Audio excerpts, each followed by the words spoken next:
Surprise! It's Emil. It's Emil Guillermo. Emil Amok to you. This is the Lanyap section, the little something extra of what we call our micro talk show for the AAPI and H's and the AAXs and the AAFs, Asian American Filipinos. Here, Emil Amok's Takeout, we're live. We're live. Thank you for being here. If wherever you are, Facebook, emilguillermo.media, facebook.com/emilguillermo.media. Don't really slash me, but YouTube, the Emil Guillermo YouTube channel, Twitter at Emil Amok. That's where you can see me in the gong room talking real stuff. Authentic stuff here in the gong room where it's just gongs and flies on the wall. We're talking the real stuff, the secrets. I mean, we're going to get into that with Prof.Dan Gonzales in a little bit, talking about the duplicity of Kevin McCarthy, the Republican House Minority Leader who wants to be Speaker, but after January 6th, has said, he was going to ask Trump to resign, that enough was enough. That's what he said in private, but in person or to the public, he was quite a different sort of person. Maybe a person who doesn't respect truth. Although we all know that Republicans are going to do that, right? I mean, well, actually all politicians, right? What they will say private and what will they say in public. Transparency, no, it's all kind of like you got to be in the gong closet to hear the truth. Anyway, we're going to talk about that in our political section when we talk to Professor Daniel Phil Gonzales of the Asian American Studies Department at San Francisco State, the College of Ethnic Studies. That's coming up on the show. But today, as you know, I want to talk about other things, but it's Earth Day. So I want to get into a column I wrote for ALDEF, the Asian American Legal Defense and Education Fund, today, honoring Earth Day. Something peculiar happened in the Central Valley of California. We had a tornado warning, tornadoes in California. I have lived here all my life. I first encountered a tornado when I lived in North Texas. A tornado. Actually, before I lived in North Texas, I lived in Missouri, and outside of St. Louis, about a couple blocks outside of St. Louis, but still, Missouri, it's outside of the city proper. All right, University City. And there were tornadoes there. I mean, the talk was tornado watch in the adjacent areas in the vicinity. I'd never really experienced them. And now, this week, on the week of Earth Day,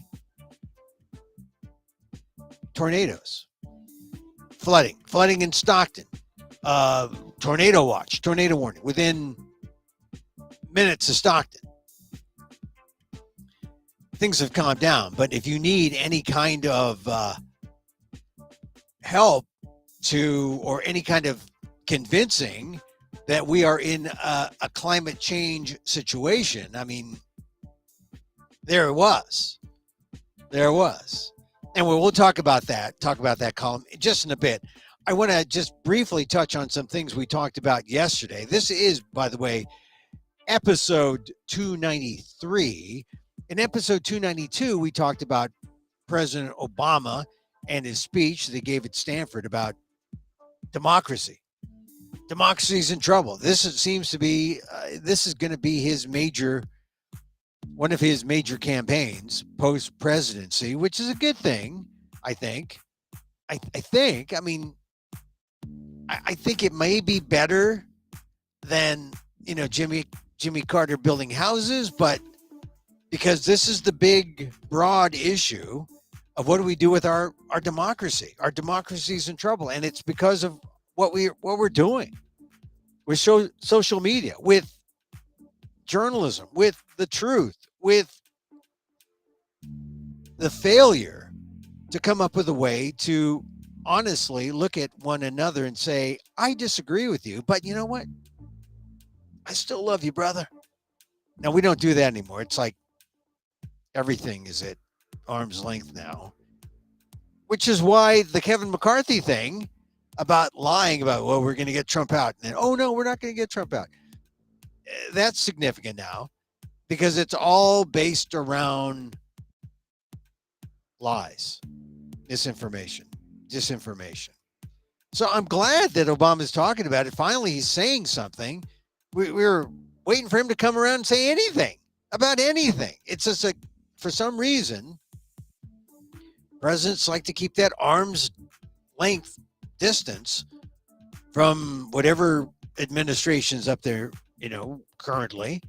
This former vice president is the president. It was a nice little exchange they had when they talked about the anniversary of the Affordable Care Act, ACA, which most people know as Obamacare. But, that was interesting because that was maybe really the first time since, his administration passed it, Obama came back, and it was kind of a victory lap of sorts. And yet, I know there are people out there who say, it's no victory lap, ACA, not if we didn't get Medicare for all, not if we didn't get a real health care plan that took care of everybody. And to my friends who are far more progressive, I say, look, this is just the reality. This is what is. And then I just shrug, because that's the way politics works these days. Or maybe it's the way it always has worked, with that sense of compromise. But as I say that, I realize that, well, we didn't compromise a whole lot in 1964 when he got the Civil Rights Act. We didn't compromise all that much in 65 when we got the Voting Rights Act. We didn't compromise in the 60s when all these great programs came up to reform society. We didn't have to compromise that much. And what's the difference? The difference is we still liked each other as Americans, I think, much more than we do now. And maybe social media is to blame. Here's my thought. Social media allowed us to be anonymous toward each other. Social media it's called social, but it's not. It's a way to be asocial, a way to be non-civil toward one another. Because if I'm anonymous on social media and I can say anything I want, tell you the truth, and maybe even stretch the truth to the point of lying, well, that can't be good. But that's what we got in social media. It's different. Social media is different than the real media, but it has effects on the real media because people start bypassing the real media and just getting the news off social media. You can get things on social media an hour, half hour before it actually is reported, because it all comes out unfiltered, unblemished, real. I mean, truthful. Well, you see it unfiltered. Whether it's true, that's, I guess, the big question. But this is the world that we're in now, and let's see what Obama has up his sleeve in order to try to make this and make our democracy work better, because he says the key might be regulation. The key might be these social media companies regulating themselves. It might be, if they could figure out how to make it profitable, or if they can figure out that democracy, real democracy based on truth and honesty and facts, is better for their bottom line than the kind of laissez-faire free-for-all that they're encouraging now in social media, through anonymity, through all sorts of ways that shenanigans can occur. So we'll see what President Obama does. If you caught his speech, I played excerpts of his speech yesterday on episode 292. I'll be repeating it throughout the weekend. But catch it. It's kind of where Obama's head's at right now, and it may be the only place worth being right now, because we got to do something about truth and honesty and how to deal with our disagreements if we want to end this divided sense of our nation. That is the wrong sound I wanted. I wanted this sound. But in a way, it was ironic. That was not the wrong sound. It was exactly the sound we wanted. Because some people would hear that, what I just said, and say, "Oh, you cry, baby, Emil. Oh, you're just, there you are complaining again." Anyway, let us talk about my Earth Day column. It's Earth Day. Happy Earth. Do you know where you were? Earth Day. April 22nd. Yeah, that's when it was, Earth Day. April 22nd, 1970. Boy, I was just a kid. And to me, April 1970, I was like in Dolores Park. That was my enchanted forest. There were some trees there. There was Hidalgo's statue there. There was the clubhouse. They tore down the clubhouse now. But Dolores Park was my patch of green in the city when I grew up in San Francisco. And now, of course, it's everyone's patch of green suddenly. That's where people go if they live, 5 to an apartment in the Mission District. But when I was growing up, that was it. That was a place to play. That there was a patch of grass. You go up the hill, up toward 20th between Church and Dolores, and you could look out at that tremendous vista of San Francisco, and you could see the skyline evolve. I don't know if it's better now with all the big buildings and the canyons that they brought on in the financial district. I don't know if it was wrong to vote down building limits, the limits on building size, because it did create a Manhattanization of San Francisco. I remember that was a big thing. Earth Day, April 22nd, 1970. And once I think the environmentalists, if you look back, would have to say we lost on that one. Wouldn't it have been better to have a city with no hat, a city with no Manhattanized skyline? Who needs that? We destroyed a sense of our city, a sense of our neighborhoods, a sense of a city being green. If you could, wouldn't you want to go back to 1970? Because you see where we are now. And we were clamoring for Earth Day, April 22nd, 1970. If we had just held serve, can you imagine? I think we'd be better off now. I don't think we'd have the kind of situation we're in now. We're trying to figure out, are we going to have, what kind of climate are we going to have? What kind of world are we going to have a world? So, as I was saying, I wrote this column for the Asian American Legal Defense and Education Fund. It's at aldef.org/blog. I wrote it this week, just yesterday. There was a tornado warning in the Central Valley of California. A tornado warning. This is in the middle of the farmlands where many of our Chinese, Japanese, and Filipino ancestors worked in the 1860s, in the 1930s, in the 1940s. Our ancestral lands, really. If your family came during those years, their livelihoods were based on the work they did there, the farmland. And now in 2022, there's a tornado warning. A tornado. There never has been a tornado, not in the Central Valley. I mean, that should be enough to convince you that climate change is real.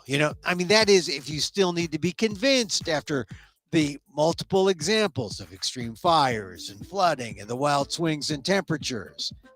This isn't just in California. This is all around the world. Now, California is still not Kansas, but to paraphrase that infamous tornado victim, Dorothy, Toto, we're not on the same earth anymore. And if you want your old earth back, the planet the way we used to know it, then we better act now or we'll be lucky to preserve what we do have. I mean, we'd be lucky if we were able to have the earth that we had in 1970. But no, we're far beyond that. That was like 50 years ago. Now we got to deal with what we have and try to stop getting worse. And certainly there's enough science out there to convince you that the destruction from climate change is real. Need I remind you of the benchmarks? UN Climate Change Summit in Glasgow 2021, last year, to avoid catastrophic climate change. The world has known that since the Paris meeting in 2015, that we need to keep temperature increases below 2 degrees Celsius of warming. That's 3.6 degrees Fahrenheit. Got to keep it below 2 degrees Celsius. The goal was to hold warming to under 1.5 degrees Celsius. To have that little buffer in case we screw up. We have screwed up and there is no buffer. We're at 2.1 degrees right now. That's our rate of warming right now.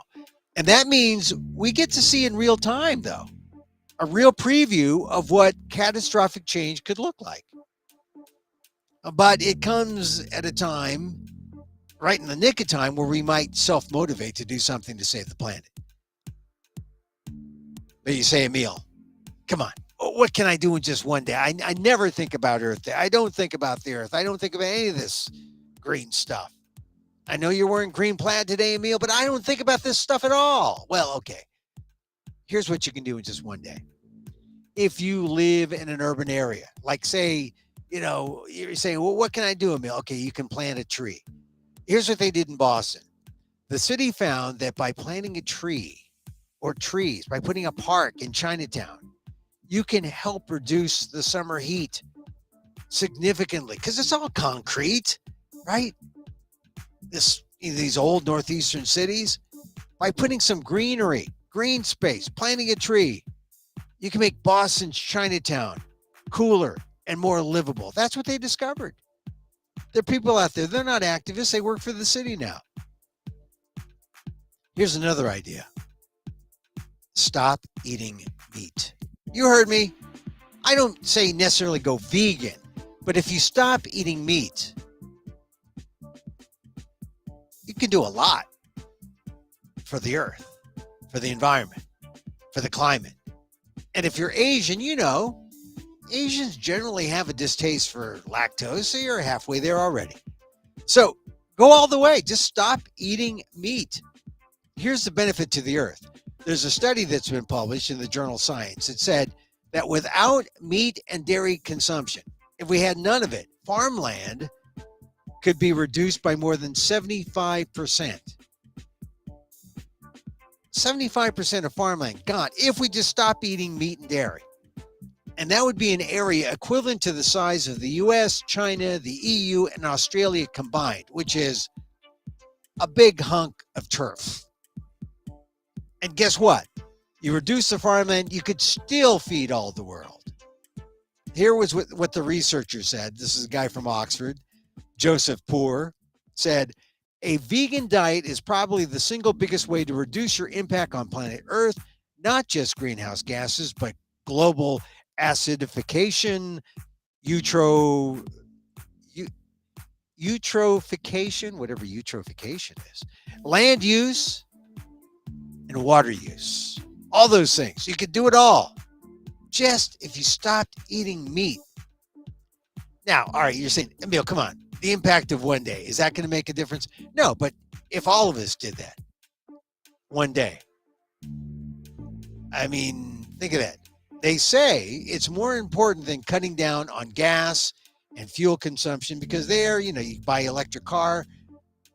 I don't have an electric car, I got a hybrid, but you cut out greenhouse gas emissions. But that's it. If you stop eating meat, you do all that because there goes the methane from the cows, but also all the land use issues, the water use issues. Stop eating meat. Abstaining from eating meat just on Earth Day. And then consider what adding a few more meatless and dairyless days to your week might mean. Soon you'll say, hey, I can be vegan. I can be vegan like a meal. And then you'll see other benefits, like to your health. And I mention this because, Asian Americans we are diabetic magnets, whether you know it or not, and are you diabetic? Do you have diabetes? All you need is one diabetes to kill you. You don't need more than one. Although I know there's type 1 and type 2. There's 30 million people that have diabetes in the US, and the majority have type 2 diabetes, which is good because the type 1 is like you're born with that. You need insulin. That's the problem. Type 2 diabetes means it's brought on. It could be avoidable, and it is reversible through diet. But most Asian Americans aren't getting screened for diabetes, and they don't even know they have it. Here's the other catch. The FDA Office of Minority Health and Health Equity said that some people don't know to screen for diabetes because they say, hey, look, I'm skinny. My body mass index, my BMI is 23. Well, that may sound skinny, but don't be fooled into thinking that you're not at risk. Body mass index. I mean, if you think I got to have at least a 25 or 26 BMI or over, right? Because I know what those guys look like. I'm at 23. I'm perfect. No, size doesn't matter. Here's what the FDA says. They say that of AAPIs, Pacific Islanders, right? These are the most at risk. Samoans, Marshallese, Native Hawaiians, Filipinos, South Asians, including Asian Indian, Pakistani. Those are the highest risk Asian American groups. I'll say that again. Pacific Islanders, including Samoans, Marshallese, other Native Hawaiians, and then Filipinos, then South Asians, including Asian Indian, Pakistani, and others in that South Asian category. While East Asians, such as Chinese, Japanese, and Korean, have lower rates of diabetes, they still have a higher risk compared to non-Hispanic whites. And those may be the people who think, hey, I got a low BMI, I'm skinny. I might have an occasional reddish flush, but I'm skinny. Hey, the lesson is to screen for diabetes even as low a BMI as 23. Then go vegan, help the earth, help yourself, do it for Earth Day, and then see why you should do it always.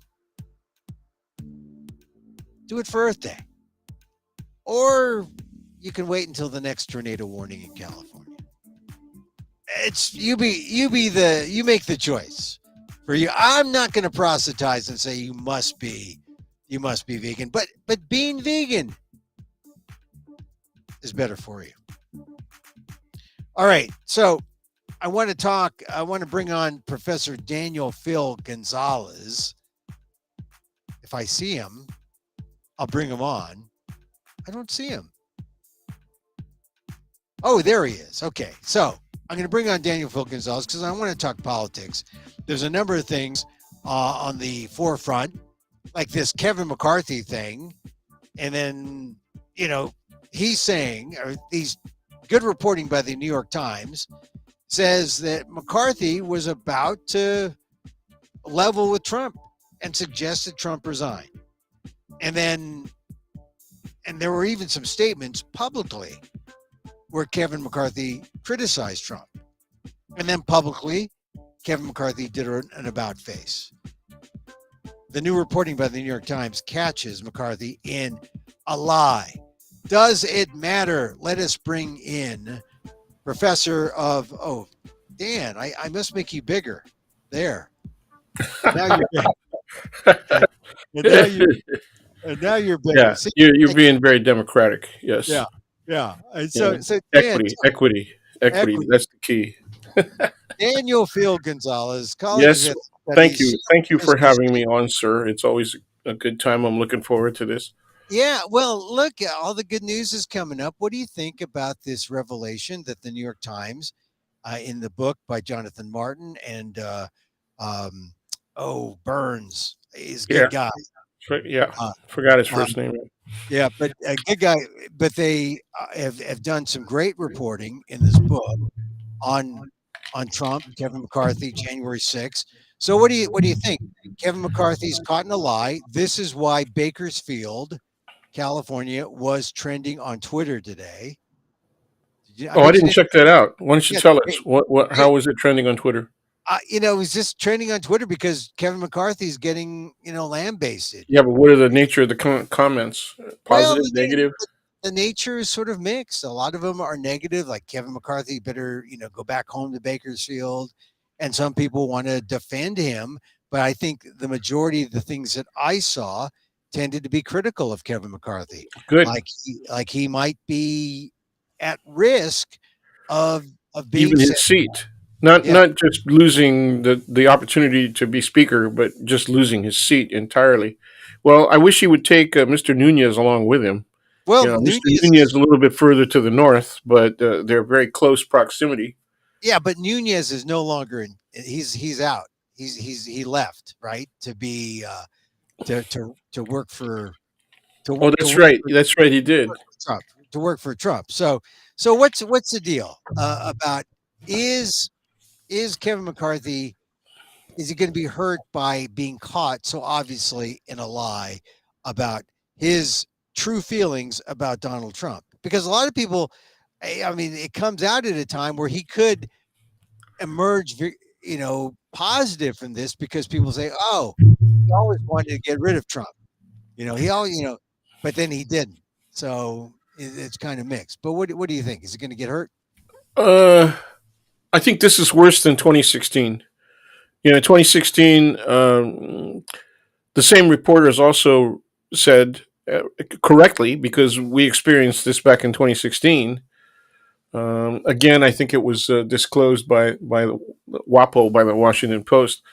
But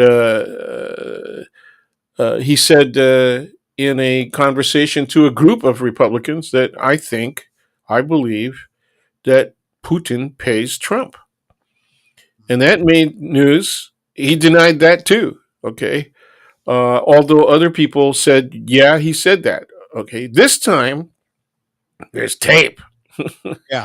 and there's Yeah, more tape. there's evidence, right? I Yes, mean, yes, like Watergate. Like, remember the missing 18 minutes? so why is it though that even with evidence, even with tape, people still want to hold on to the lie? I mean, it's not even like, oh, we are accepting the truth. The truth is great. They are holding on to the lie. A Why lot is of a lot of political science and a lot of political analysis is about psychology. Okay, there's just no question about it. One of my favorite areas of theory was frustration aggression theory. People get upset when they invest in a system that doesn't give them the reward that they've been promised, right? Sort of like the frustration that the working class, the middle class, and even the upper middle class has been suffering for maybe the last 30 years, right? It's been a gradual decline, but nonetheless, there's been a decline. So uh, I think that for this gentleman, the tape is going to make a hell of a lot of difference. I think it has more effect potentially on the Democratic side if they know how to use this to fight, to criticize Republicans generally. On his side of the fence, I think it could mean that he's down as speaker, and the probability is that he may be out completely. He may pull a Nunez, and rather than run again, go do something else. Well, But I'm curious. What I'm waiting for is I'm waiting for some kind of signal from Trump. based on whether or not, yeah, if the Trump signal is positive or negative, then McCarthy could say, like Nunez, oh, well, I'm going to go into the private sector. I'll make more money. I'll still be more influential. I mean, it's almost like a kind of, it's a feather in his cap if he can stay on as speaker, if that presumes that there's a, you know, uh, that presumes that he can hang in That the there. Democrats lose the Right. House, the Right. majority, And which is a so, possibility. I think there's a greater possibility that they'll lose the House. I'm going to say something kind of risky. I think there's a possibility the Democrats may even increase their margin in the Senate, and I well, think that's what yeah. McConnell's worried about. So you're thinking Democrats may increase in the Senate but lose in the House. It's a possibility, yeah. So a split there, and so yeah, then we'll really see old fashioned gridlock, uh, Right. the way it has always been since the late '80s. But here's that tape. Now, once again, this is some tape of Kevin McCarthy. Actually, he was on a conference call. He was telling House Republican leaders, private conference call, that he thinks the impeachment resolution was going to pass and that it would be his recommendation that Trump resign. And Yep. this is the recording. Okay. Seriously thinking of having that conversation with him tonight. I haven't talked to him in a couple days. From what I know of him, I mean, you guys all know him too. Do you think he'd ever back away? But what I think I'm going to do is I'm going to call him. The only discussion I would have with him is that I think this will pass, and it would be my recommendation we should do that. I mean, that would be my take, but I don't think he would take it. But I don't know. So he says, there it is. Mm-hmm. I'm going to tell him he should resign. Now he's saying, no, I didn't really say that. Now we have it. He's clearly saying one thing to one, in his to the House Republicans, he's saying one thing, but in public he's saying the other. Some people would say, oh, politicians do that all the time. Lying. That's true. That's true. That's the way they do this. The question is whether or not the element in the Republican Party that represents hard right perspective. I can't even call them conservative because they're way beyond being conservative, at least in the traditional sense, or even in the dictionary sense, in a basic encyclopedic sense. They're not conservative. They take big risks and they win. But the reason they win is because they have that very dependable constituency. However, it's been very clear in the last two presidential elections and in one midterm, right, 2018, that constituency doesn't constitute a majority of potential voters. Okay, they lost the 2020, they lost the 2018 and they lost the 2020 by huge margins.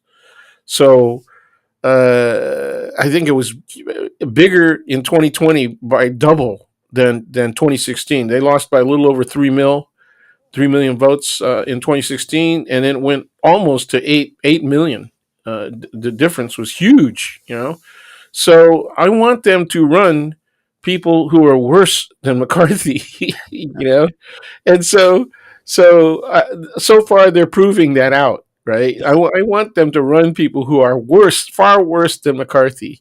Oh, you mean like Marjorie Taylor Greene and people like Sure, that? but I know, yeah, but people have their sights on her too. She's being sued because she has made open statements that are seditious and supportive of the insurrection on January 6th. I don't know how that's going to go. It's going to depend on the trial judge initially. But this group that's filed a lawsuit against her may be willing to appeal. Yeah. They may have enough of a fund and they may have enough support so that they're willing to appeal and take it up to a circuit court. It's a very interesting situation that we're in right now. It's more important, even if if a judge throws it out, it's more important that people hear what the argument is, right? And that they connect the facts that her behavior is clearly seditious, right?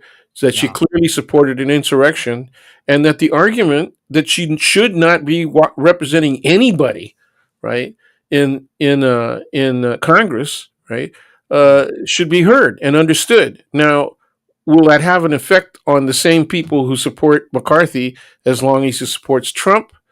And my answer is no, it won't. They still are going to like her. In other words, there's an element within the Republican Party that is so far right, right, that they support authoritarianism and they like people like Marjorie Taylor Greene. They like Cawthorn, you Yeah. know. Is it the case that, look, I don't care if you're right or wrong, just win. Yeah. I don't care if you Yes. win ugly or pretty, just win. You know, And they're, you're they're lying or frustrated. not. Everybody's frustrated, right? Left, right, center. Everybody's frustrated because the society has changed so much. What we have to look at more carefully is why are they frustrated? And people on the right, too many of them are frustrated because things have changed racially.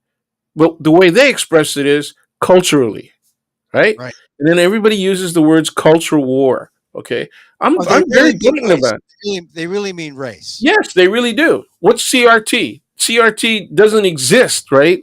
Below 12th grade, okay? But they use CRT. So what are they really talking about? They're talking about anything that depicts race at all. They don't. They want everything to be gray. Yeah. Well, you know, it's no like color. anyone who talks about race is a racist.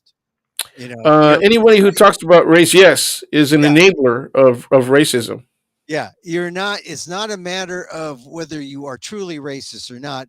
Just mentioning race. If That's right. race is your, you look at it, good or bad, you're just looking at it. That Well, makes and you the racist. way the reason they fear it is because they fear they're very blatant about it. They explain this as we don't want our kids to feel bad about slavery. You Yeah. know, well, we're not blaming their kids, right? Right. But what we're saying, if the kid feels bad about slavery, that means that the kid has a white consciousness, right? And that's Or not so what are they saying? Okay, I don't want my kid to feel guilt about a historical circumstance in American society that was so inhumane, right? That it's written about all over the world, that it Dan, was the last Western nation to quit race slavery. I mean, yeah. Dan, but why does a kid have to carry that guilt? I mean, look, I'm playing devil's advocate here. Yeah, I know. Why must a kid carry that guilt if the guilt was perpetrated by people 500 years ago? That's really up to the material that they use, right? Yeah. For to explain slavery. And it's also up to the teachers. Okay, if the teachers raise the issue, either because it's part of a history text or if it's referred to in some way, right? Then they have to have the sensitivity, sensibility, and I'll be frank with you, they'll have to have the training to be able to let kids understand that we're not blaming you and we're not blaming the entire white population of America for this problem. Well, Okay. the thing is, they can put two and two together if they're church-going Christians. They can put two and two together and say, Well, those people are my ancestors, or and I'm related to those ancestors, and right. oh, but the thing is, it the teacher should know, or people should know. Look, we're teaching you our historical fact. It's not, it's not a way to put white people on trial in the classroom. That's not it at all. Well, when we talk about slavery and we talk about ethnic studies, which is what any kind of ethnic studies, which is what they're equating with CRT, and there is a relationship between the two. Okay, uh, um, why? How are if they're going to exclude that kind of discussion? Then how are they going to talk about World War II? How are Right. they going to explain that? Because there Well, are genocidal behavior yeah. by the Japanese on other Asians, Right. and there was genocidal behavior by the Nazis, not only against the Jews, but against the Poles, I mean, there's reasons here. The Russians actually helped the Germans in the earlier part of the war before the Germans turned around and the Nazis tried to attack the Russians.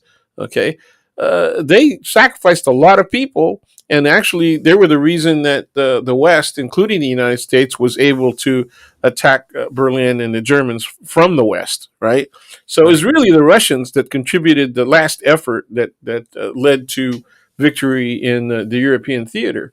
But So all of this is it they comes also killed off a whole lot of Poles and a whole lot of Jews. right. Well, a lot of this should come up in history if people are Yeah. exposed to history, and for the most part, people only get a kind of generalized sense. Yeah, of that's right. How do we talk about the settlement of Africa and the colonization of Africa? How do we talk about that? Or Right? how do you talk about the colonization of the Philippines? I mean, that's bare. That's Oh, hardly. now you're no, you're you're bringing it too close to home, man. Well, yeah, that barely gets covered. Or the colonization of Hong Kong, the British into India. Sure, I mean, it's all over. It's the Eurocentric vision, sure. and Uh, it, that's it all. It's yeah. I think one of the problems that that the Trump administration um, exaggerated was had already been established in by the right over about a 40-year period. Ever since the Reagan era, um, because everybody's attention was on the wall, right? The Iron Curtain and all that, and America felt heroic because their world global representative, Mr. Reagan, right, seems to have been the person who brought down the wall. But that could only have happened, right, mm, if there was willingness on the Soviet side. Okay, and there's a lot of reasons for that willingness, because the economy of Russia, as the biggest right economy among all of the Soviet republics, had suffered greatly because of Afghanistan. Now, the United States should have learned something, right, about the experience of the Russians in Afghanistan. It wiped out their economy. It was so bad they were selling off a lot of war materials, right, that they could use right now, actually, very effectively in Ukraine. They were yeah, selling off guns. They were selling. You could buy crates of bullets, mhm, that fit the Kalashnikov rifles. You could buy all kinds of things like that. I mean, Russian uniforms, badges, really cheap. And that was available for at least 5 or 6 years. That was the end to which they were brought. I remember I wanted to get a watch, because they had these watches, yeah. but and you get them really cheap. But Well, the thing is, you're right. I mean, everyone should have learned from Afghanistan, but and But we look elsewhere. See, Berlin became the big thing. The wall became the big thing, right? The wall coming down, and everybody thinking, some people were so idiotically so, well, that's the end of communism. yeah, Well, 89, the 89. Soviet republics never they advertised communism and socialism, but they never practiced it. They Well, pretended to practice it. we, we The went proletariat never ruled Soviet Russia. we went through this long period of where we thought we had turned the corner and things had changed, and now we realize that things haven't changed, or that now we see Putin and Russia wanting to go back to where Right. we were. Yeah, And there's actually some old folks. Most of them have died off now, but there was a significant population who missed the Soviet Republic. They wanted to go back to socialism. But well, see, one of the yeah, reasons they wanted to do that was because they felt that at least it was better than how they were doing now, when it was supposedly a free and sort of low level capitalist society, right? But yeah, why were they losing under this low level capitalist experiment in Russia? And the answer is all you got to do is look at the oligarchs. yeah. There were definitely some winners and losers, and the people, like you said, the proletariat were never in charge. There Sure, was the new elitists, the new party, that's right. you know, And whoever. that gives rise to what they call populist nationalism, right? and is what have been suffering from for a while. The odd thing is that one of the things I credit Mr. Reagan for was he was an internationalist. He was very conscious Yeah. of the American position in the rest of the world. Okay, but it was the right wing media or elements of the right wing media that really played up this whole thing about the defeat of socialism, the defeat of communism. Right.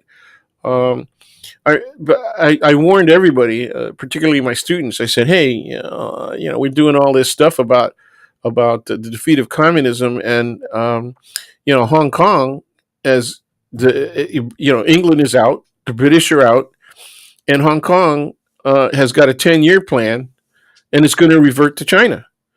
So the question is, what are they going to do? Okay, are they going to kill the goose that lays the golden egg?" Or at least one of them. Shanghai was rising already, right, internally. But that all happened because there was a business-oriented president, prime minister, right? In Okay, China.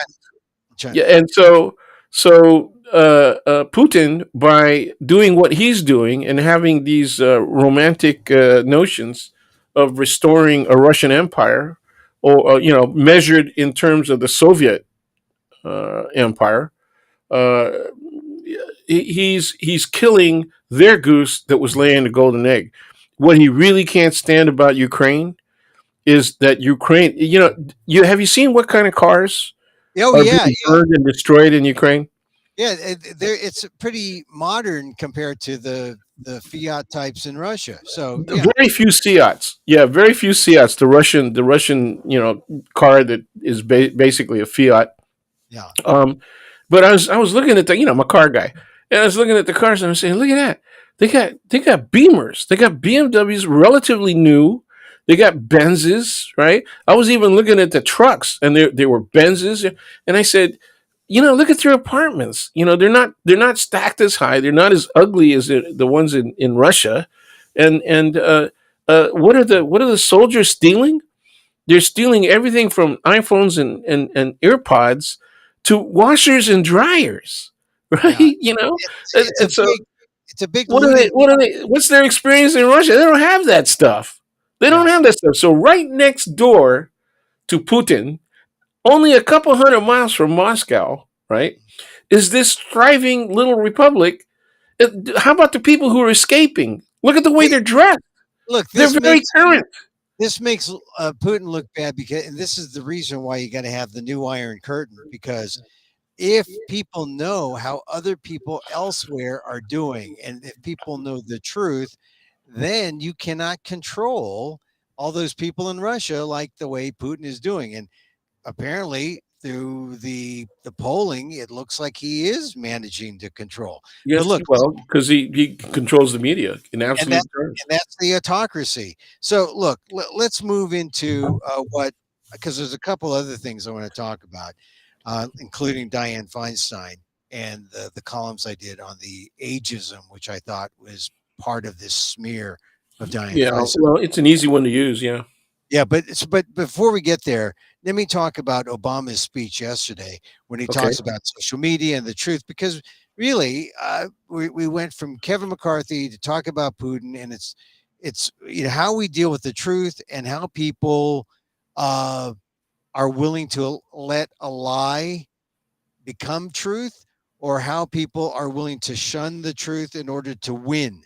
And here's There it Obama is. saying, we need the truth. We need a society where we're all kind of looking at the same facts, and we're not looking at we're not in our own Right. little Well, that's the truth. big difference. The big difference is that during the Cold War, the early part of post World War II Cold War, and during Vietnam particularly, there's a lot of bad news, right? The Vietnam War. Yeah. There was also a lot of militant activism around civil rights. And challenges coming from groups like the Nation of Islam and, of course, the Black Panther Party. But there were also radical white organizations. The Students for a Democratic Society, the STS. Yeah. And as they got out of school, they turned into the Weatherman Project. Remember that? Yep. Yep. So And they were pretty radical. They wanted to blow things up. They did, in fact, blow up a couple of antennas, is my recollection. But communications was what they were trying to destroy. And, really small time, but they were striking back as they thought.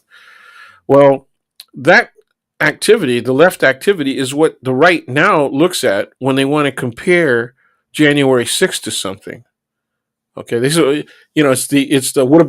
whataboutism, right? What about that? And then they complain and they compare BLM, right? Black To Lives Matter or yeah, the Bureau. yeah. Not the Well, do Bureau, you see and the way they described them in the right wing columns and statements? That they described the NAACP and the ACLU yeah, as radical left organizations. right, right. Okay, and a lot of us were really critical of NAACP because they were, remember the busing thing, that this was gonna solve everything. We'll just force the white schools to accept black kids, and they'll eventually learn how to get together. Okay, Yeah. that's as good as the current president saying things like, "I'm the unification president. I'm going to get people back together again." Man, you shouldn't say things you can't do. Okay, Yeah. the people on the right ain't in the freaking mood. And then there's whataboutism again. Well, there's all those extremists on the left. All right, how many of those are there? How extreme is AOC? Right, really. Yeah. So She's in so Congress. She can't be that extreme. well, yeah, and she's from an area where she's very likely to continue, if she wants to, in that position for a lifetime. Well, that's Um, usually the way it is in Congress. I mean, look at all the members of Congress in California who just keep their head down and they just get elected every 2 years, by 60-40, 70-40, eighty yep, twenty. yep, The ones that people love, it's 80-20, but it's usually 70-30, 60-40. In sure. time, it's like, okay, yeah, let's keep them in. You got to really screw up, but these are sometimes lifetime appointments because of that. So, So all right. social media and Obama, he's Yeah. right. He's absolutely right. Everything, I agree with everything he said. He's just explaining the reality of what's going on. What I liked most was he called him out. He Yeah. called him out in person. Okay, so I'm sure you saw Mallory McMorrow's tape, right? When No. she's the woman in Michigan Oh, that called out yeah. I her didn't. fellow state senator who accused her of being a pedophile, a groomer, Oh, right? yeah. And I don't know if the rest of the general public understands that, but that's the newest thing. I just heard about groomer, meaning that this is the person who gives a young person like a toy to groom that person to become, uh, Sexuality, yeah, a victim of pedophilia. right? Right, and so yeah, she actually, well, anyway, this Democratic state senator in in the Senate, right, called out the woman who had said all these things about her and slammed her with a description of I'm going to tell you who I am, okay, and I'm going to tell you that person lied. This is a complete lie. She can't even look at me, right? That kind of stuff. And so I think that's what Democrats need to do. When I've said this to you privately for years, right? Democrats don't know how to fight. They keep bringing rubber bands to a knife fight, and they just don't know how to. You can't understand how many times I get asked, even by my colleagues. We're talking about people with PhDs, right?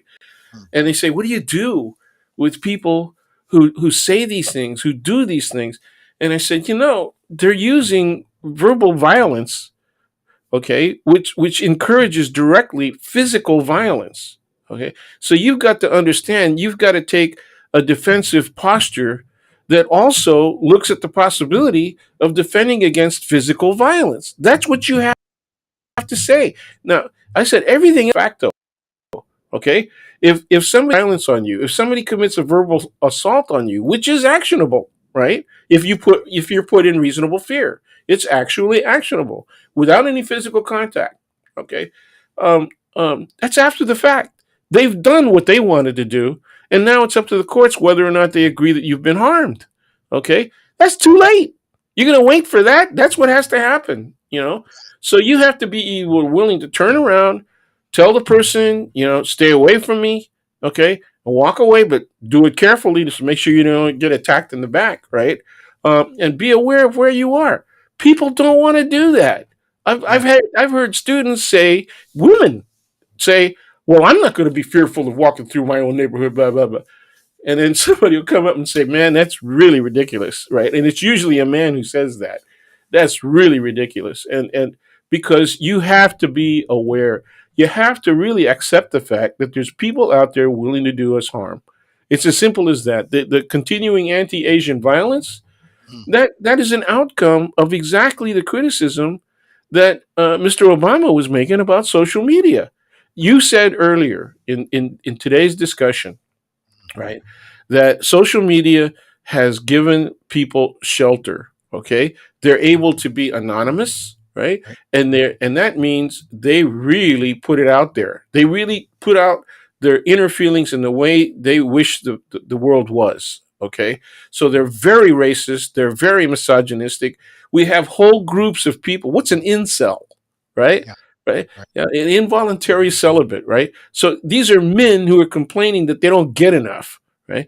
Well, Right. if they have to complain that they don't get enough, I already see a clear reason why they don't. Well, yeah, and so they become sexist, they become Yeah, racist, they become yeah, and they may misogynistic, become violent.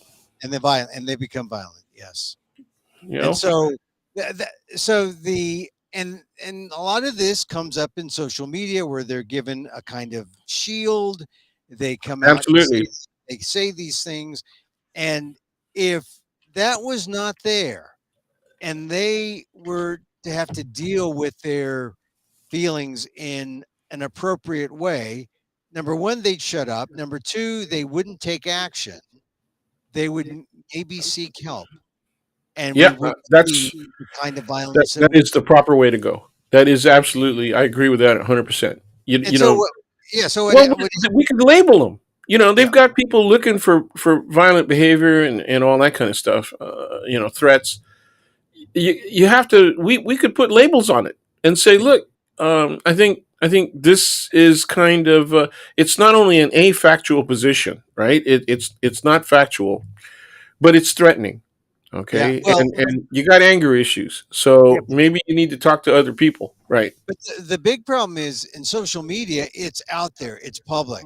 Yeah, In the old days, there used to be a kind of an underground, right? An yeah, underground of billboards right, and right, right. internet billboards, Berkeley Barb. or or they no, I mean, like, there used to be like digital billboards in the early Oh yeah, yeah, days yeah. of uh of the internet when things God, were I had forgotten about those. That's there were that's great.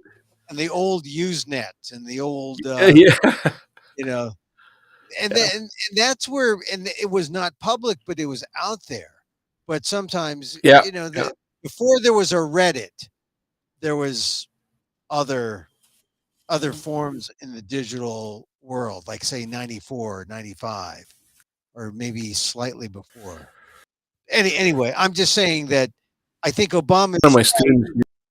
the social media companies have to police themselves. They can't fear regulation.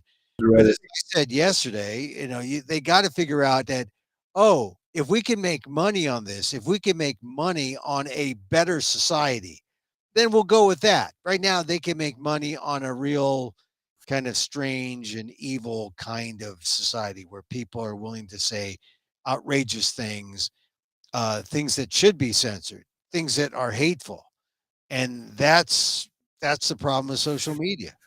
They give people a cloak and allow them to say these things, and it just snowballs into something Yeah, far and worse. then we have to worry about people who are willing to act on it. You Yeah, know, there's an obviously substantial but nonetheless minority of people who are gun owners in American society.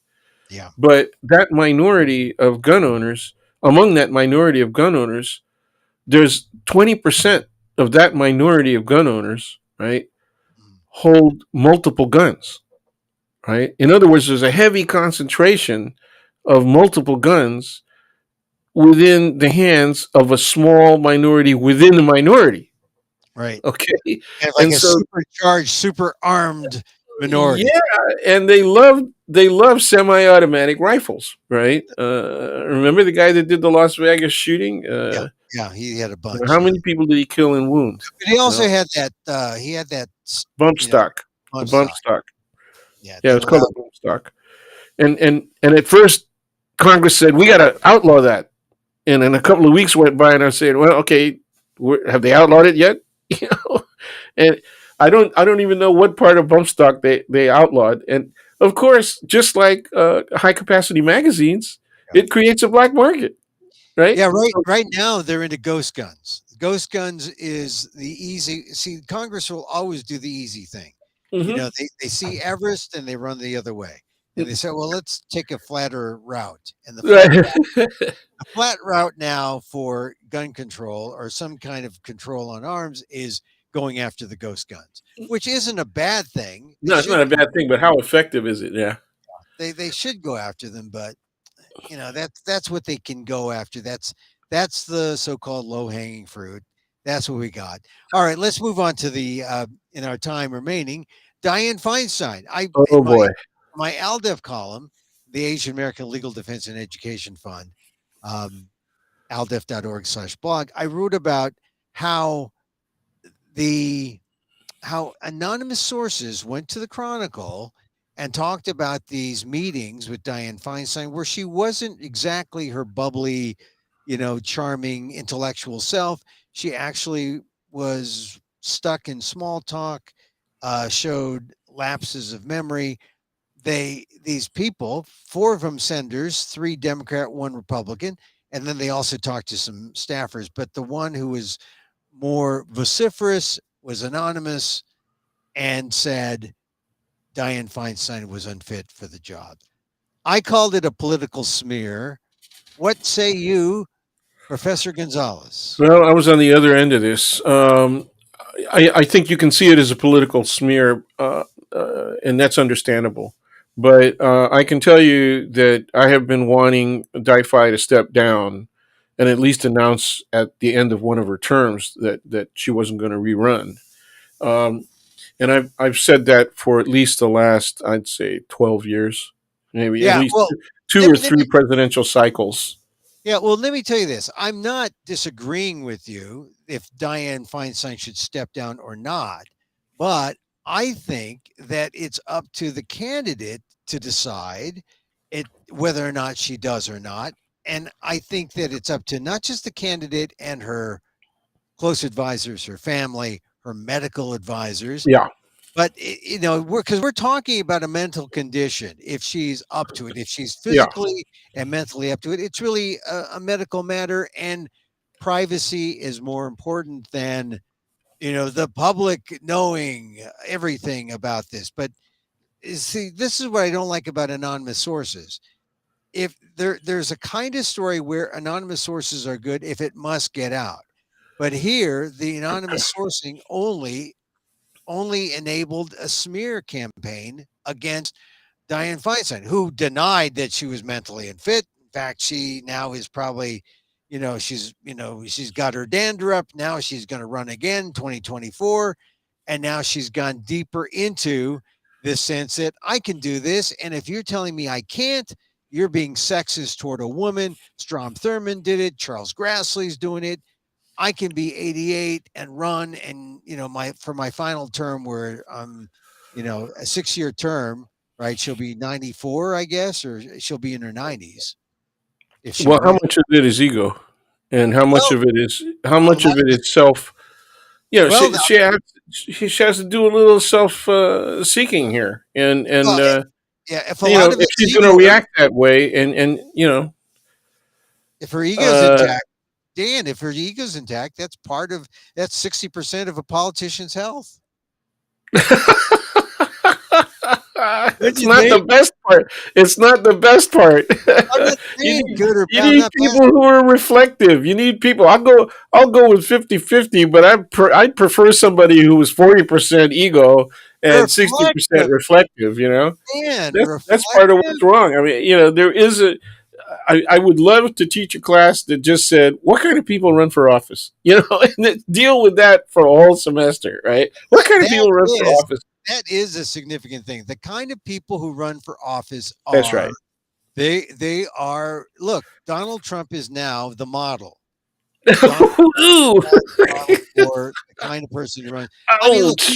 we know the ideal person that we want to run, right? We have a sense of an ideal person. Oh, here's a person who believes in the Constitution. It could be either a man or a woman, any race, but it's a person who believes in the ideals and the principles of our democracy. That really is such an idealistic view of a person Yeah, who it's that, it's it's that it is bears not. it bears on naive. It bears on naive. Yeah, But exactly. But if that is not the person, look, and naive is sometimes, you know, naive can be good 'cause people skip naive and they just go to all the deep stuff when the naive point of view is actually the insightful view. We want someone who's going to be so good, and yet we yeah, get someone who is so bad, right? yeah, and it's and see for people like you and I, and especially people who are have been staffers that either work for state legislatures or the board of supervisors or individual politicians, right? Yeah. They all know better. Anybody that's been in the system and a true observer of the system, journalists, they all know better, right? And you're seeing some of their best work come out now, but it's too late. These people who run and succeed in office succeed because there's people who think exactly the way you do, except they don't think in terms of the ideals of America. And even though they say they want to get back to the Constitution, and I used to say, I dare you to mention your favorite amendment, and tell me which right within that amendment, right, you really favor. Okay, I dare you to tell me, how the order in which the articles of the Constitution define the three major branches of government. These Yeah. people are just talking bull crap. You Yeah, know, look, ultimately, the reason why people want to run, it's power and it's money, and yeah, and and, that's the and problem. ego, and that is the problem. And look, those are also the reasons why people leave. People leave because of power and money. Because You oh, mean they're because it's better elsewhere? If they yeah, step out because of politics and into, yes, yeah, yeah, it's easier to have the kind of power you want by just being on Fox or I just think a lot of Republicans and a few Democrats, right, have left because they weren't super idealistic, but neither were they into just self service and self aggrandizement. They actually went there for a lot of the reasons that we would prefer our leaders choose to run for office. And it's really sad to see, you yeah. know. Well, Uh, if you want to run for office, number one, you need to have money, or you need to have people throw money at you because they believe. well, and thanks to the conservative majority in the Supreme Court, we got Citizens United, Right. which is you get money from you get money from freaking Darth Vader. Yeah. And you don't know. You don't know Yeah, who it's well, from. yeah, because you get McCarthy saying, "I think Putin pays Trump." So what is so incredible about that, right? Yeah. I Well, follow Malcolm Nance. yeah. I'm sure you're familiar with Malcolm Nance. He's African American, former spook. That's terrible, huh? If you're talking about an African American He's former spy, yeah, spy. he was a spy, and I'm borrowing from that famous book of the '70s, right? The Spook Who Sat Next to the Door. Anyway, and he even before Trump, when Trump was running, before he was elected, he said this guy is a Russian asset. He just blatantly. I was shocked. you know, and I say a lot of pugnacious stuff, but this guy came out and with his credibility, right, as a man who has been on the ground, who's done intelligence work, he's done subversion kind of detection stuff and all that, and he's very familiar with Europe, and he's there right now. He volunteered for Ukraine. Right. I think I He's saw that. carrying a gun again. I didn't realize he was a spy. But Yeah. look, Dan, let's get back to this idea of DIFI, because ultimately, I think Dianne Feinstein should decide for herself, and it should be her own come to Jesus moment about whether she could serve. It shouldn't be. Look, and say I'm not a big. I happen to be a Dianne Feinstein supporter in the sense I've known her a long time, ever since I was in high school, and she was a supervisor in San Francisco. Yep. And Yep. look, When the she had test, the helmet hairdo. yeah, well, Remember, the it test, looked like the thing was bulletproof. yeah, the test. My test would be if She also Diane, had that thing with bows. Remember that? she had a big, yeah, she had a She big had bow. big bows. If I went up to Dianne Feinstein and she didn't know who I was, and I'd say, "Oh, your memory is really bad, Miss Feinstein, and consider stepping down." But I She really, probably would remember you, and I'll tell you why in a second. Go ahead. we actually shared a stage at Lowell High School, actually at the Lowell High School graduation, and I spoke, and then she spoke, and I held up a plunger as an art Oh no! metaphor for something. I forget I can't. but so maybe she'd remember the plunger. But anyway, I would. well, a lot of Lowell High School students remember. They come up to me, "Oh, you came up and spoke at my graduation, and you held up a plunger." Look, I just think that Dianne Feinstein, she has been there long enough. She's been supported by Asian American constituents that it's up to her at this point to decide if she needs to step down. And then if not, then I say, all right, all comers go after her in the public realm, run against her, and get more votes than her. That's what I think should happen. That's That's exactly right. See, that's the the way. problem with the Democrats is that we got a bunch of old folks representing us all over Congress. There's a few younger folks, but most of them are Republican, and so a lot of the older folks are really not too far behind Ms. Feinstein, right? Well, So, including her Nanciness, well, look at the So, top. Biden. You got yeah, Biden. yeah, sure. Well, People. I talk about that too. I talk about that in my class. The age. I said you got to realize that a lot of the Republicans who are anti everything and who are shrinking the scope of your rights, generation that everyone thinks is rock and roll. You're right. So Right. they Right. look at my generation and they say, yeah, these hippie guys, man, they're out there on drugs, and then they're doing it. Well, we didn't have to worry about AIDS, so Yeah. that was one thing. Everything that if we contracted an STD, you just take tetracycline, and maybe But your teeth would get a little yellow. But hey, look, you're right though. You're right. The pro rights people tend to be the older folks. The people shrinking your rights are all these younger people, like Yep. Marjorie Taylor Greene and Yeah. Well, Cawthorn. but they're doing that because of the constituency, right? They're doing that because they know that their constituency likes that stuff, and their constituents are older than them. The kind of people look who attacked the freaking Capitol. Yeah. You know, Yeah.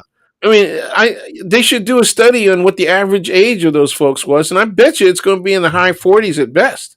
Yeah. You know, I think you're right. I think that that's one of the things about why this is why it's good to have older people, and it's the reason why it's wise for corporations not to kick people out at 65, or for institutions to kick people out and have mandatory retirement ages, because you need a sense of institutional memory to keep I agree. I agree with any that. You need vote. that. You need You need that. You need that. But you also, but the leadership.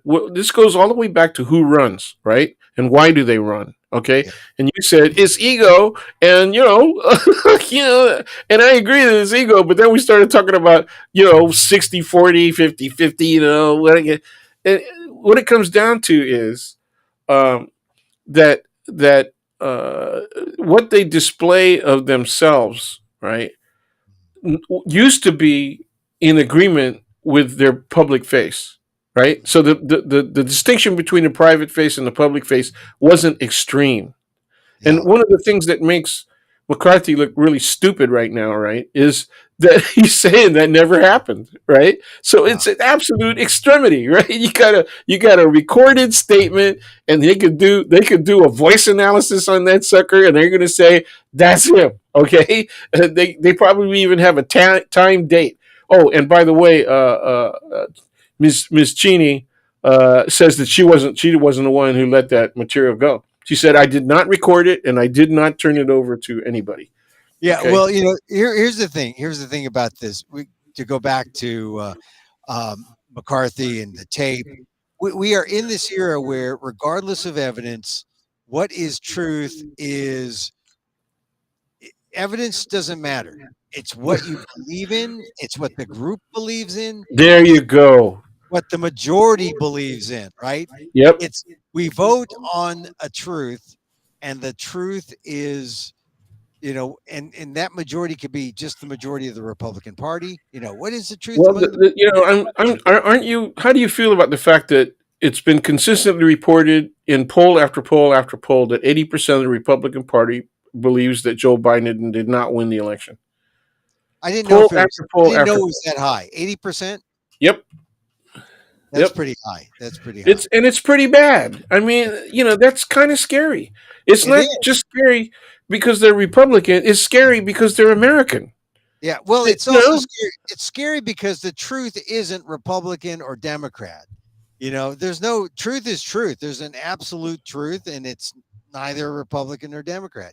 well, there, Republicans have there their there may propaganda. be scientifically there may be an absolute truth, but we are all people who work on the virtue of our own perception Yeah. and then our reflection, right? And so we perceive something. You and I could perceive the same event from the same perspective, relatively speaking. I mean, our heads wouldn't be right on top of each other, but we see the same event, same timing, and all the rest of that stuff, and have a different analysis. We do that in our discussions all the time. You know, Yeah.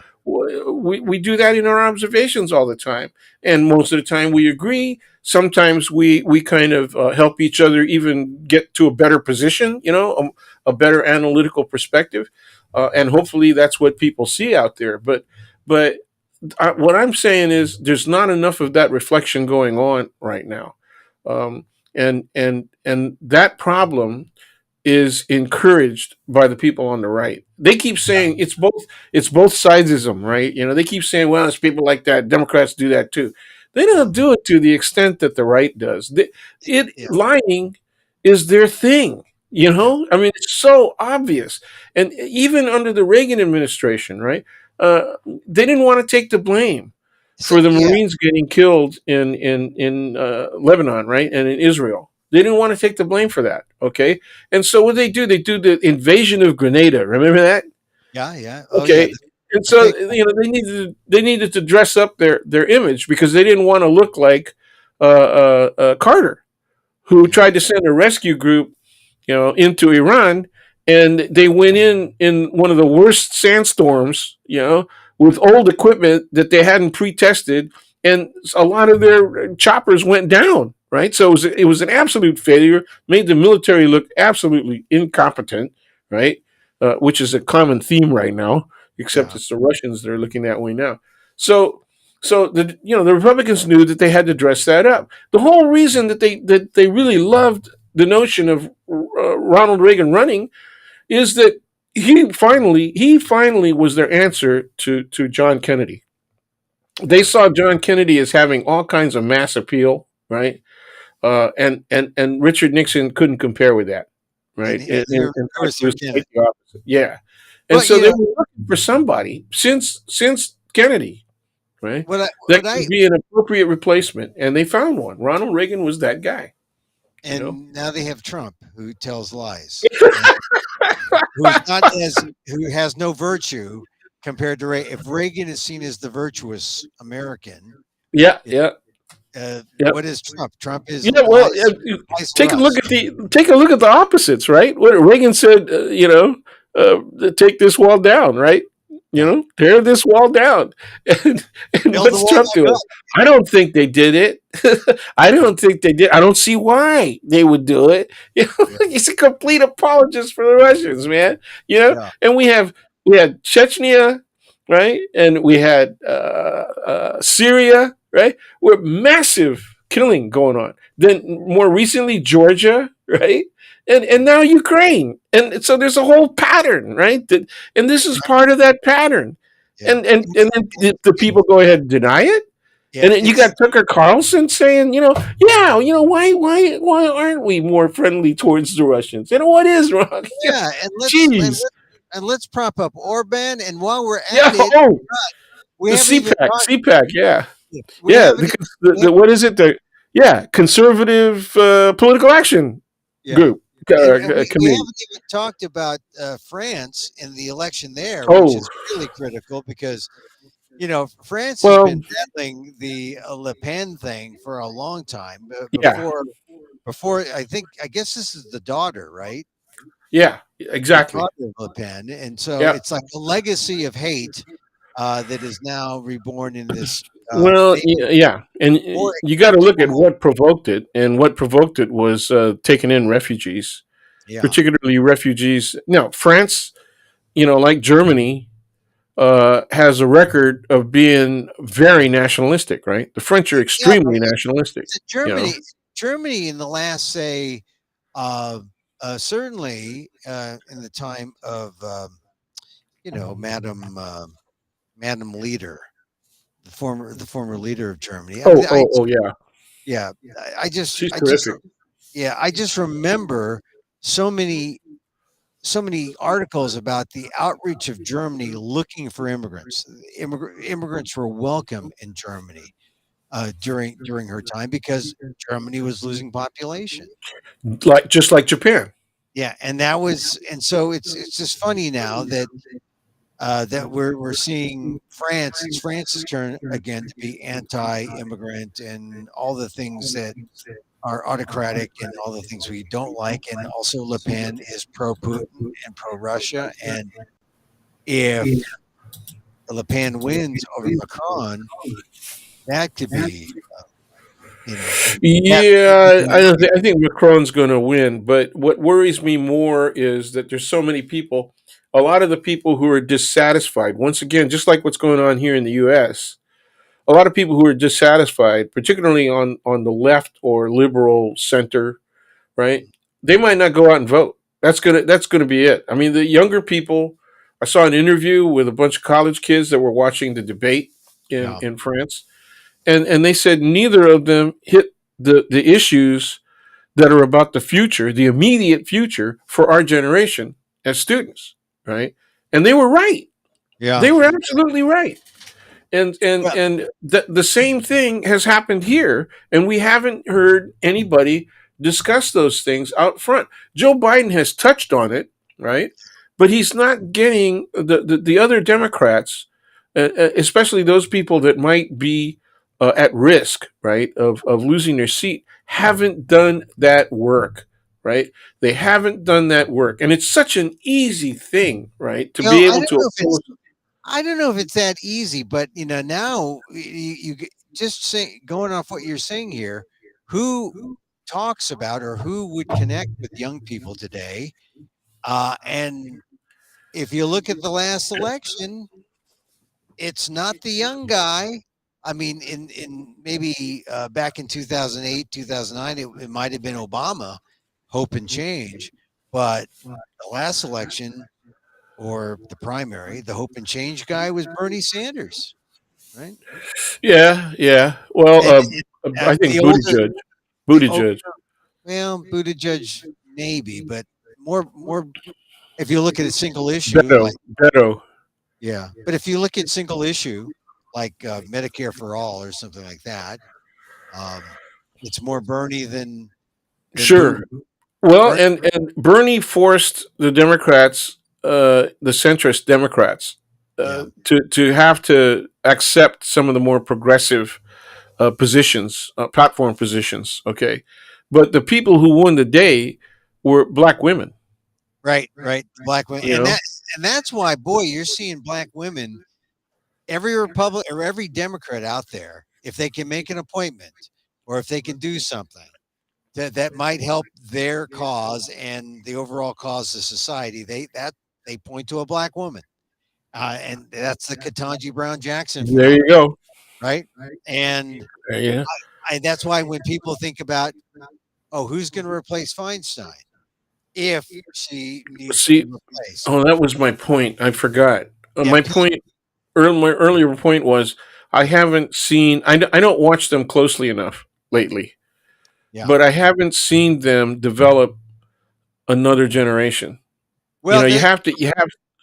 I think you're right. I think that, in fact, though, here's the problem, and this has been the scuttlebutt that if Dianne Feinstein is forced out, or if she bows out and says she agrees with her critics, she's unfit. I doubt that'll happen, but if it does, if Gavin Newsom has to appoint someone, people are saying he's going to appoint a black woman, and that black woman, who's that black woman? Barbara Lee of Oakland, who is Wow. who You is know, if wow, you're who being is here. You've heard 75. that from Sacramento or where? I heard that scuttlebutt among people reports.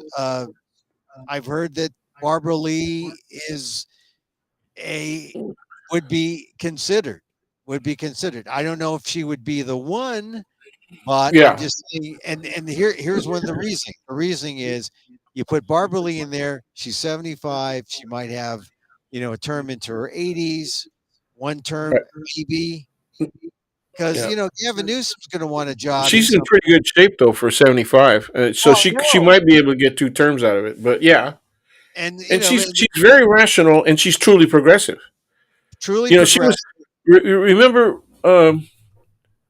Desert Storm? Yeah. She Oh was yeah. one of the few people who said no, that's not a good idea. You I think know, and she's the first and only. I think yeah, she was the was. She was alone. She was yeah alone, and she stood on principle, yeah. right? Yeah, Barbara Lee is no. She's she is a force, and she's a progressive. She's a black woman. This goes back to the black woman principle that this is what's going to save the white politician, or this is going to save the Democratic Party. But and she's articulate in the sense that she can speak in political terms, but she can speak in political terms that are understandable, for the masses. And she doesn't talk down to people, but at the same time, she expects them to have a degree of commitment, right? To understanding political circumstance. So yeah. I've always liked the way she explains things, even if I don't agree with her. You know. Well, I think she, on this abortion question within the last year, she's been very strong coming out in favor of a woman's right to choose. And she's led groups of members of Congress, female, who have talked about, abortions they've had, and that she's really um, scored some points among people who don't know her as well. So I think that she is coming up, and I've heard her name mentioned, and I thought, oh, that makes sense because if, like I said, if Gavin Newsom has to appoint someone to replace Feinstein, makes sense that it's someone older versus someone younger. Do you know how old Becerra is? I think Becerra's in his 50s, Okay, and I'm going to try to look Becerra, it up while we're talking. yeah, Becerra would be strong, but there are other people who want to be senator. Um, including people who ran against Feinstein, ran against Boxer, So Kevin Padilla, Yeah, it, I was. How did you feel about the fact that Boxer retired first? well, He's 64. I thought Boxer, but Becerra 64, huh? Yeah, he's good. He seems very He's strong. older. You know, He's older than I thought. I met Becerra years ago, in the early '90s when he was just a congressman, and right? he's right down the line. He's right down the. He's a Yeah. good, solid, um, public servant. I mean, I just think that he's good and solid, and I Oh think no, you mean he answers to the description that we said might be among those of the naive no, I with what those kinds of expectations? He is that kind of guy. He I'm is saying. straight up and he's honest. Saying the thing about Becerra is that he is, he's not an ideologue, right? Yeah, And yeah. so he's there to serve, and I think a lot of people have been critical of him because there he is at HHS, and he just hasn't been, given the kind of political strength to do the things that he needs to do. He takes orders. He's a good guy, but like I said, I wouldn't call him an ideologue. I wouldn't call him someone who is really forceful on, with his personal ideas. I think he's a team player. That's his There you best. go. Yeah, And I think that's. I don't know. Is there anybody younger that could be a contender if Di-Fi steps down or for whatever Yeah, reason? Kevin De Leon was in the Senate and the California legislature, and I, he's a guy who's been mentioned, but I think the Latinos with Padilla, Alex Padilla, they've got their guy. I Yep. think I think Asian Americans have a right to say, "What about us?" And Yep. I think African Americans also have a right to say, "Well, come on, California." Even though African Americans are, in the order of population, it goes white, Latino, Asian American, then African American. Yep. I think that would be a dilemma for Governor Newsom. But you know what? He's already appointed Rob Bonta as Attorney General. Hmm. Maybe he looks to And even Rob admits that there were other people that were in line right front of him that Newsom could have picked from. I was kind of surprised that anybody from his campaign group would say something like that, but I got it straight from the yeah. horse's mouth. So Well, all right. So, but look, I so he think that feels indebted is what the point was. The point was that he understands there were other people who were also deserving and could have been chosen, and so he's trying to make nice and make sure that he does. Now he's getting pressed from the left again because they don't feel that he's being strong enough in attacking PG&E, right? yeah. Well, I did. There's a lot of issues when you're AG. He's done a Oh lot. yeah, He's especially in done this a lot. state. Yeah, but I don't know. Let's just say I don't know what's going to happen with Di-Fi. I think if Di-Fi in 2024 decides to run, it's up to her. If she doesn't, well, then we'll have an election. I think she's trying to hold out to 2024, and then she'll make her decision. I don't think she's going to make a decision now, and she shouldn't. And shame on the journos and politicos who went to smear tactics to try to force her out because that's ageism. And that's something we shouldn't like or condone in a democracy. I agree that it is ageism. That's the worst part of it.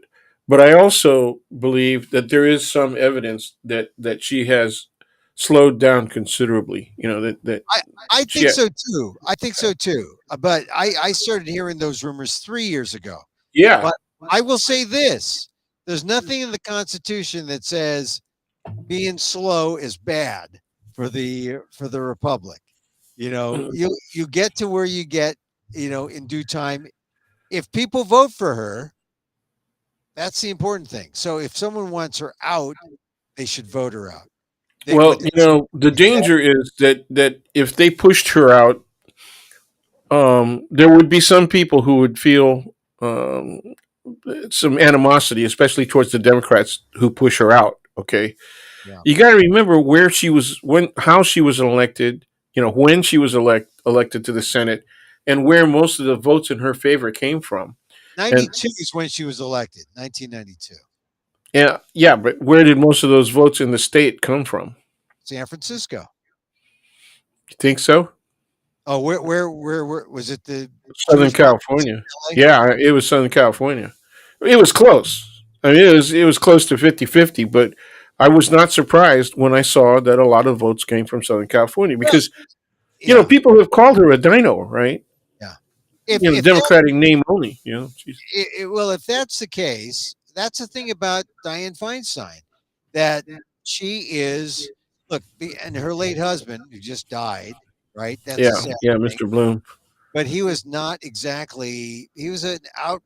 He was a ruthless capitalist, right? Exactly. And Dianne Who who Feinstein who, is who wanted to sell off U.S. post offices? so. Buildings. I'm not. I didn't like her necessarily for her taste in men, but you know, Dianne Feinstein is what she is, which is a moderate liberal Democrat who believes in capitalism as is her right in a capitalist nation.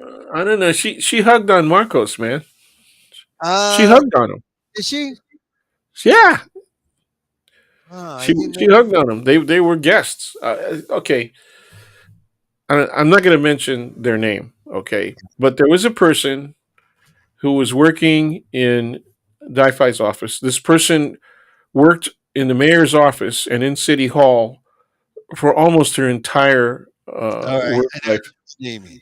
But she started working. Well, if I tell you who she worked for in the assembly, then you'll know, right, who it is. But Okay, all right. Look, I know what you mean. Look, here's the thing. Because we got to end this soon. I okay. just want to say, if Dianne Feinstein deserves to be ousted, she should be ousted in an election when Yeah, there are I agree. candidates who are I agree. running against her and say, you know, I'm better than you, and because I don't. If the voters say you must go, Dianne Feinstein. There's nothing wrong with that. But I just don't like it when people do it anonymously in a smear campaign. And I don't like it when people, I mean, here's one thing about Ro Khanna. Not a big Ro Khanna fan for seeing Ro Khanna push out Mike Honda, who was still capable in serving the San Jose, area in Congress. That's the old seat of Norman Mineta. I just didn't like the way he went about doing it. You Yep. know, but at least he did. He signed up. Here it is. I'm going to run against you, and they had an election, and Hondo lost. So I give Rokana at least that. He But lost the second time. yeah, he lost the He, second time. yeah. The Hondo, Ro kind of won on the second attempt to take the seat from Mike Honda.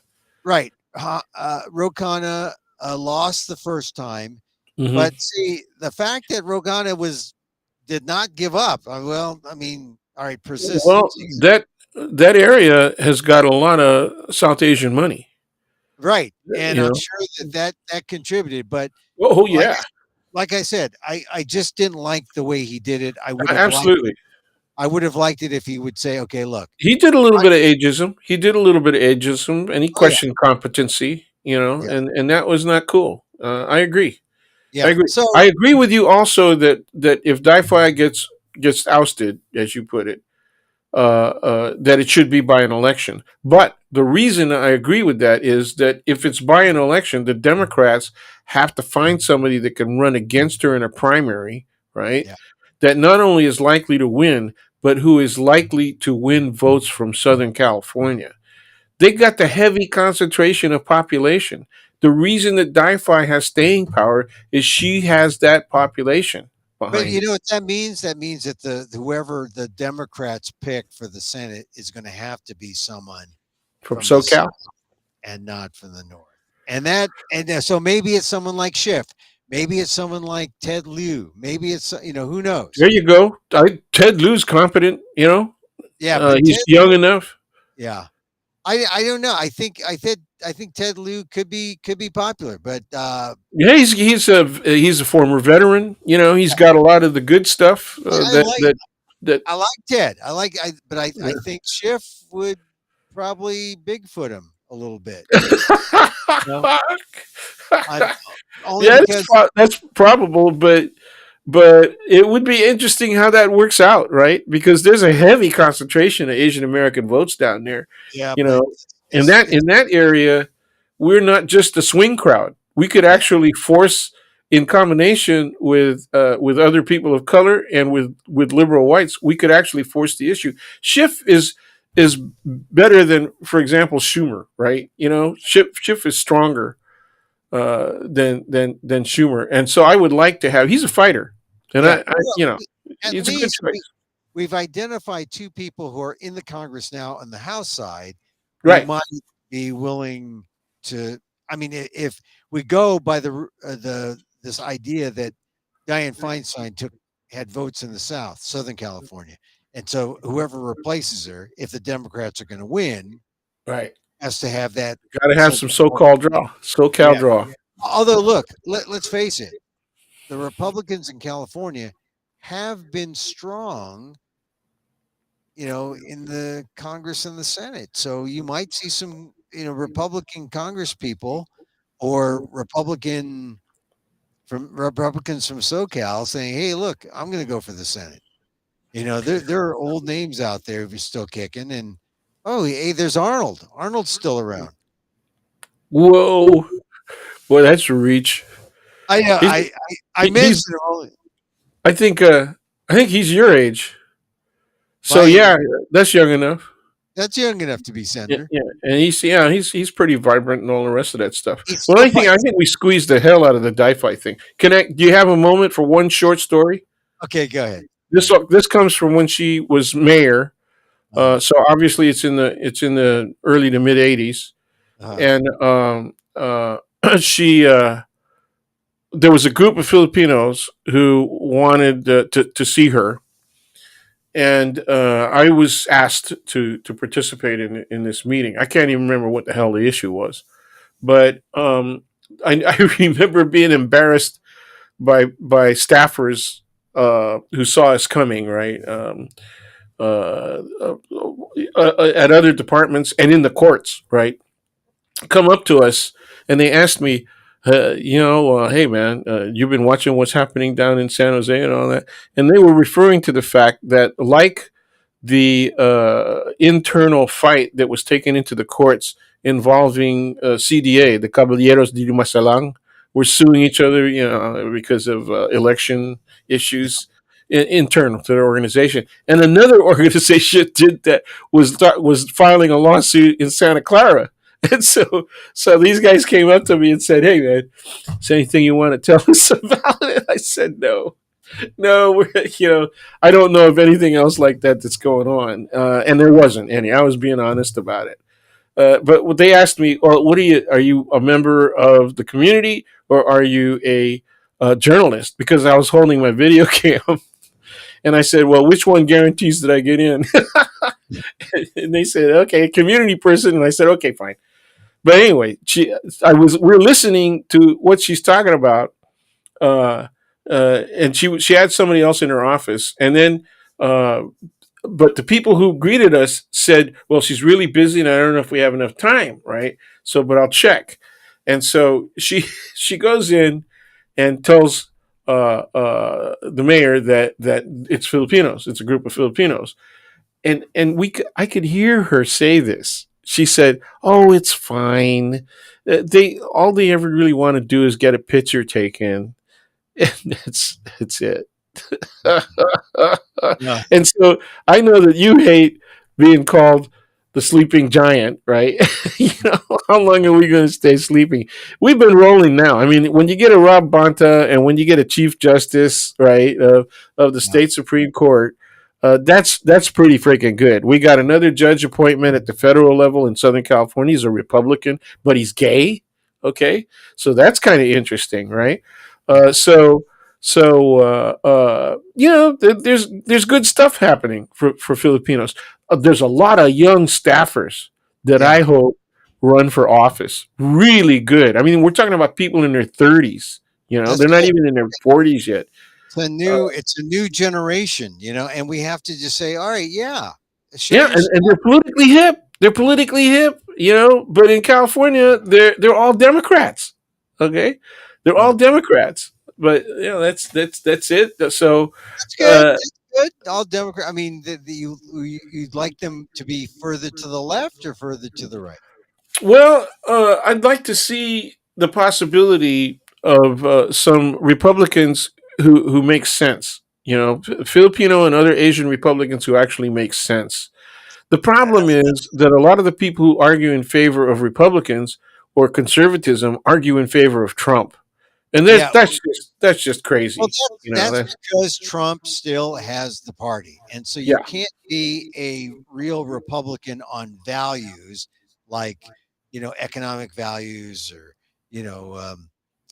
on policy values. You because Trump is always he sort of has muddied the waters. sure, In fact, muddied.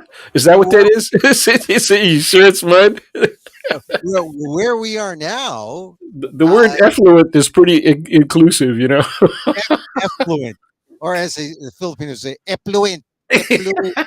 Are you effluent? Don't do the accent, man. We don't want to alienate our brothers and sisters that got accents.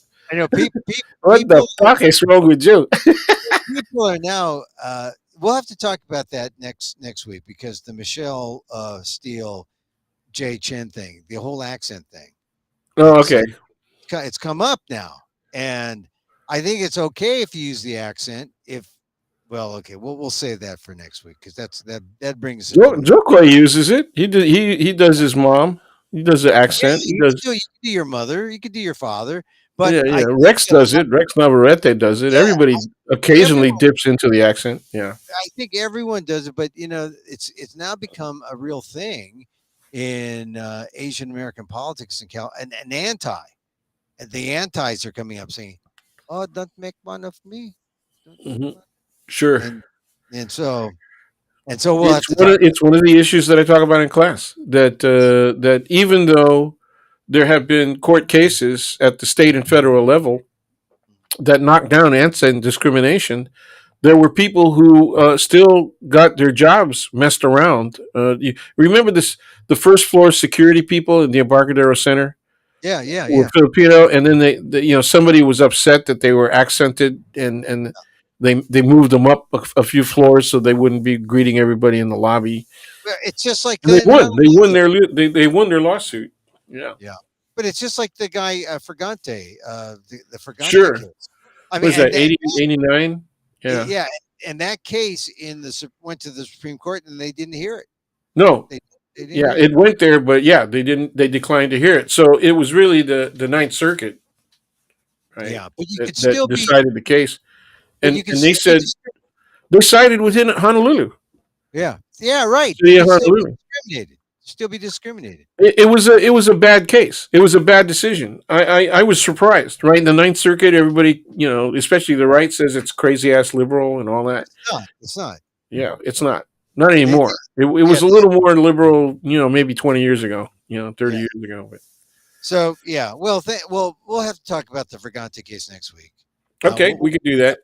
Look, Dan, thank you very much. Hope you had a nice Oh Easter. man, this was quite an exercise. Quite an exercise. I hope that people hung with us, especially all of the batters that were dredged up just Yeah. by talking about DiFi. Yeah, well, look, we have not we haven't cracked 2 hours yet. So look, I hope we Jeez. look, Oh, Dan, dude. thank you very much as always for being here with us. No, it's not only my pleasure, it's my learning experience as always. You get me, you stimulate my thinking in another direction, and it always helps. Well, that's good. This helps in the I've learned something about ageism. Don't talk about seniors. Don't talk about it's about being older. That's it. Right. It's not about Well, senior. I'm there, so I'm one of those folks, and I'm witnessing the health issues and the mental health issues that people of my age group and especially older, Yeah. are going through. So it ain't cool. It's not Yeah. cool for a whole lot of people. I consider myself, blessed to be in this relatively good condition. Yeah. Well, My major complaint is allergies. Like hay well, fever. you're a Yeah. car guy, and I think you've changed your oil every 100,000 miles. See, Right. that's and because the thing is the sensitivity to ageism is what got me about the Dianne Feinstein story. I don't think I No, was. I think that's, you're a fine person, and it's not only about loyalty to Di-Fi, because she's done some good things. I mean, there's a lot of stuff that she's done that I didn't like at all, and I agree that she's a dino. She reminds me more of a slightly liberal Republican than a dyed-in-the-wool Democrat. Uh, Particularly, well, anyway, I don't want to get too long Well, about it, but she was Democrat enough for San Francisco, and and that's pretty freaking good. That's a tall order. But yeah, I think she got favoritism, one because she was a woman, and two because she survived the Moscone milk killing. oh yeah, She, yeah, she had already gotten good cred because she was the head of the board of supervisors, right. and so she had good political cred from that. But then, she handled herself very well. After the Moscone and milk assassinations. Yeah, grace Uh, under pressure, right? I mean, look, yep. Yep. I didn't mention that because it seemed like ancient history, but it really was the reason why, or one of the reasons why she was top of mind and she was seen as beloved in the city. Yeah, And regardless of the bow thing, yeah, yeah. But you're right. I just think when I see the smears against her, I just see it's generational, it's ageism, it's bad. And I think at some point we've got to cross that line or get over the hump. We're not over the hump in terms of racism or of sexism.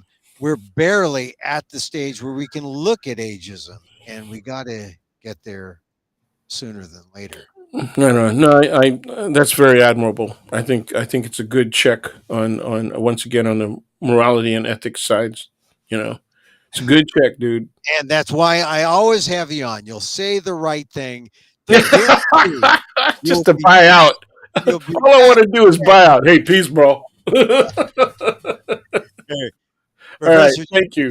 take care, man. Thanks a lot. I appreciate it. Have a As great week. always, there he is, Professor Daniel Phil Gonzales, San Francisco State University College of Ethnic Studies, Asian American Studies, political Asian American aspects through history. One of the original strikers of the San Francisco State Strike. That's why we have him on. He's a resource. You got to have guys like Daniel Phil on because he knows. And I definitely appreciate it. So at this point, we get the music back on. Oh, we better play our sounder, our transition. Hey, look, regular listeners of the show know that at this point, this is where we have our loving kindness meditation. Where we say, look, if you feel any shame, any doubt that you belong, any doubt that you need to be here, you need a pep talk, you need an attaboy or a pat on the back. This is where we say, hey, look, take this hand here, put it here, take this hand here, put it here. Yeah, put it there. Yeah, like this. And just give yourself a squeeze, a good squeeze, saying, hey, you belong. You belong. And as I wish for me, I wish for you. May you be safe. May you be happy. May you be healthy. And may you live with ease. Have yourself a good weekend. Check out our shows on amok.com. They're archived there. Have your we'll look at them on Facebook, facebook.com/emilguillermo.media, or our YouTube page, Emil Guillermo, the YouTube page. You can check them out there. Thank you for listening. Thank you for watching. This is the Micro Talk Show of the AAPI and the NHs and the AAFs and the AAXs and the ALLs, all the rest of you. Thank you for being with me. Till next time, remember, Mahal Gita. Did I say it? I said it. I said Mahal.